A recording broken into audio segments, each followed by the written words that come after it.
अल्पवयीन मुलीची प्रसूती झाल्यानंतर वेदांतनगर पोलिसांनी कायद्याचा बडगा उगारला। 15.5 वर्षाच्या मुलीचा विवाह झाला, त्यानंतर यावर्षी या मुलीची प्रसूती होऊन तिला मुलगा झाला। या प्रकरणी मुलीचे पती, सासू आणि मुलीच्या आई-वडिलांविरोधात पोक्सो कायद्याअंतर्गत बलात्कार आणि बालविवाह प्रतिबंध अधिनियमानुसार गुन्हा दाखल करण्यात आला आहे।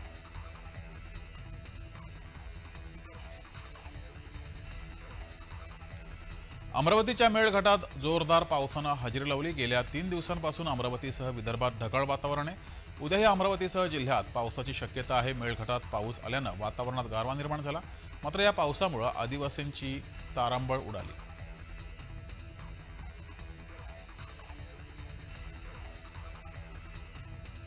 बेकायदेशीर गुटख्यावर कल्याण पोलिसांनी कारवाई केली आहे। या प्रकरणी तिघांवर गुन्हा दाखल करण्यात आला आहे। एकाला अटक करण्यात आली आहे।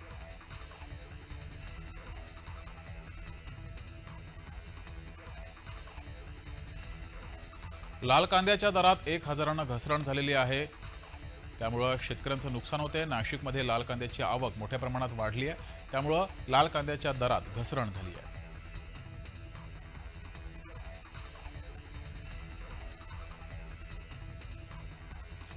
ढगाळ वातावरणामुळे तूर पिकाला फटका बसलेला आहे। तूर मोठ्या प्रमाणात भंडारा जिल्ह्यात पीक घेतलं जातं। कापूस या पिकाच्या खालोखाल तूर पिकाचं उत्पन्न घेतलं जातं, मात्र तूर पिकाचं ढगाळ वातावरणामुळे नुकसान झालंय, शेतकऱ्यांचं नुकसान झालंय।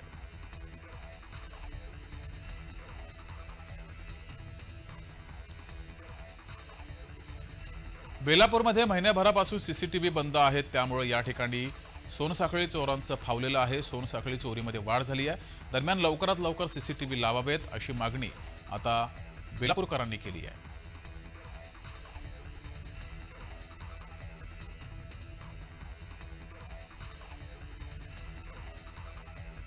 अमरावतीमध्ये आदिवासी विद्यार्थ्यांचे हाल होत आहेत। रात्री कडाक्याच्या थंडीत विद्यार्थी आपल्या मागण्यांसाठी लॉंग मार्च करत धारणी येथील आदिवासी प्रकल्प कार्यालयावर पायदळ निघाले होते, मात्र दुपारी जिल्हा प्रशासन आणि पोलीस प्रशासनाकडून तोडगा निघाला आणि विद्यार्थी माघारी परतले।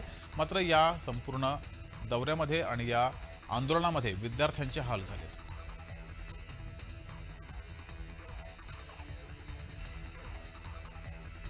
नंदुरबार शहरातील होळ शिवार परिसरातील जगतापवाडीजवळ द्वारकानगरमध्ये बांधकाम सुरू असलेल्या घराच्या पाण्याच्या टाकीत पडून 2 मुलांचा मृत्यू झालाय। राजेश्वरी पावरा आणि शंकर पावरा असं त्यांची नावं आहेत। शंकर पावरा या मुलाचं 5 वर्ष वय होतं, तर राजेश्वरी पावरा या मुलीचं 7 वर्ष वय होतं।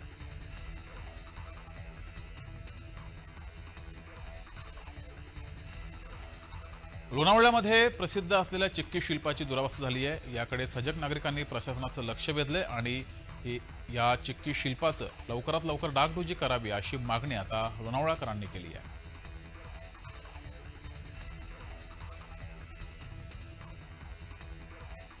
पावसाळी मासेमारी बंदीत अवघ्या 15 दिवसांची वाढ केल्यानंतर पालघर जिल्ह्यातील 7 पाटीत यंदा पापलेट उत्पादनात दुपटीनं वाढ झाली आहे। मागील वर्षी हे उत्पादन 90 टन इतकं होतं, तर यंदा 187 टनावर हे उत्पन्न केलंय।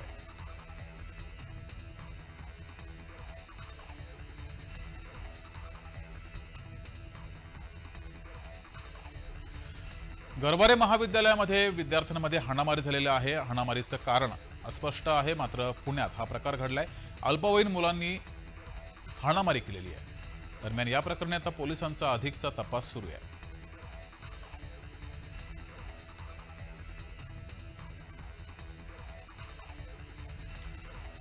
कपालेश्वर मंदिरातील दानपेटीची मोजणी सुरू आहे। 4 पेट्या आहेत, त्यातील एका पेटीची मोजणी सुरू झालेली आहे। मोजणी संपलेली आहे। या मोजणीमध्ये एकूण एका पेटीमध्ये 4 लाखांपेक्षा अधिकचं दान पडलेलं आहे। आणखी 3 पेट्यांचं मोजणी ही होणार आहे।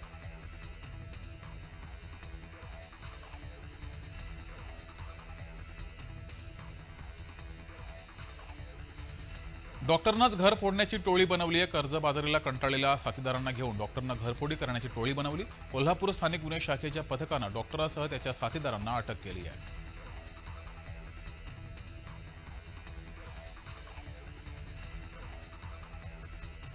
कागल तालुक्यातील चिमगाव येथील सख्या बहीण भावाचा विषबाधेमुळे मृत्यू झाल्याची घटना घडली आहे। बहीण भावांना अन्नातून विषबाधा झाल्याची माहिती समोर आली आहे।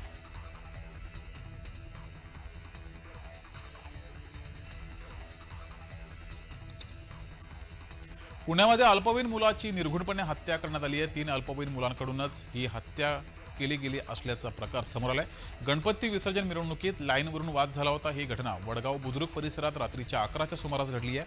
अल्पवयीन मुलाचा मृत्यू झालाय। मुलगा पबजी खेळत असताना पाठीमागून धारदार शस्त्रानं त्याच्यावर वार केले गेले। या प्रकरणी सिंहगड पोलीस स्टेशनमध्ये गुन्हा दाखल करण्यात आलाय।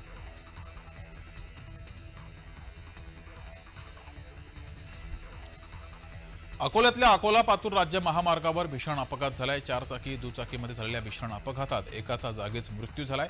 हा अपघात इतका भीषण होता की यामध्ये चक्क चारचाकी वाहन हे रस्त्यावरील डिवायडरला लागून पलीकडे जाऊन ते नंतर पलटी सुद्धा झालाय।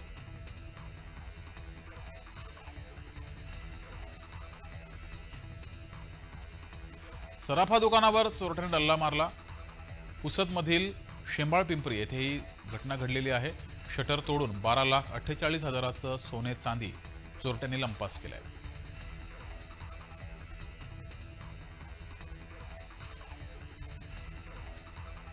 फेंगल चक्रीवादळाचा संपूर्ण राज्यभर परिणाम दिसतोय। विदर्भात काही ठिकाणी तुरळक ठिकाणी पाऊस बरसलेला आहे, तर ढगाळ वातावरण बऱ्याच ठिकाणी बघायला मिळालं। याचा परिणाम शेती पिकांवर होतोय।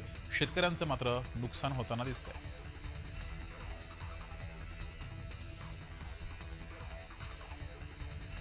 मामाच्या गावाला आलेल्या 4 वर्षाच्या चिमुकलीचा घरामागील विहिरीत पडून मृत्यू झाल्याची घटना कराड तालुक्यातील वारुंजी येथे घडली आहे। कराड शहर पोलीस ठाण्यात या संदर्भात नोंद करण्यात आलेली आहे। ओवी विश्वास जाधव असं मृत झालेल्या चिमुकलीचं नाव आहे।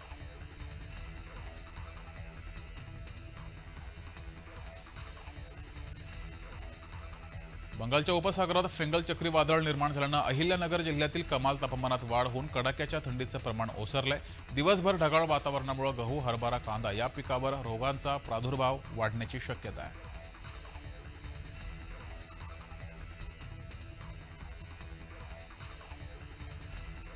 छत्रपती संभाजीनगर जिल्ह्यात मागील 8 दिवसांपासून थंडीची लाट कायम आहे। त्यामुळे वातावरणातील गारठा अजूनही वाढत चाललाय। त्यामुळे सुक्या मेव्याचे दर बाजारामध्ये वाढलेत।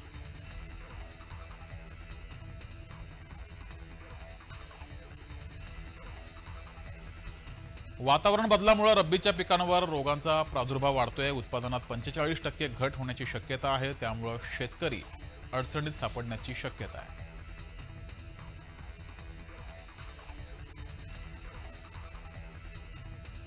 अमरावतीमध्ये जागतिक एड्स दिन हा 1 ते 15 डिसेंबर या कालावधीत साजरा केला जातो। या निमित्तानं अमरावती येथे जिल्हा सामान्य रुग्णालयामध्ये एड्स जनजागृती रॅलीचं आयोजन करण्यात आलं आहे।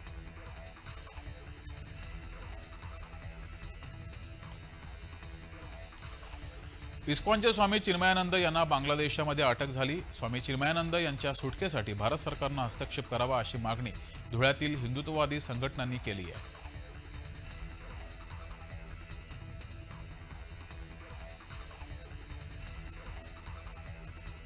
मुंबईमध्ये झोपडपट्ट्यांचं सर्वेक्षण रखडलेलं आहे। त्यामुळं अनेकांचं यामध्ये फावलंय। अनेकांनी आता उत्पन्नवाढीच्या दृष्टिकोनातून मुंबईत असलेल्या झोपडपट्ट्यांमधील व्यावसायिक गाळेधारकांनी सुद्धा मालमत्ता कर लागू करण्याचा निर्णय घेण्यात आलाय। मुंबई पालिकेकडून हा निर्णय घेतला गेलाय। त्याची अंमलबजावणी करण्यासाठी पालिकेनं एप्रिल 2024 पासून हालचाली सुरू केल्या।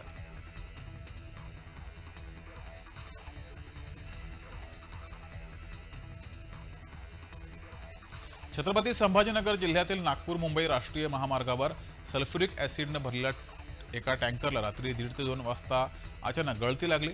त्यामुळे हजारो लिटर केमिकल रस्त्यावर पसरलं। याचा उग्र वास परिसरात पसरला। त्यामुळे परिसरातील नागरिक हैराण झाले।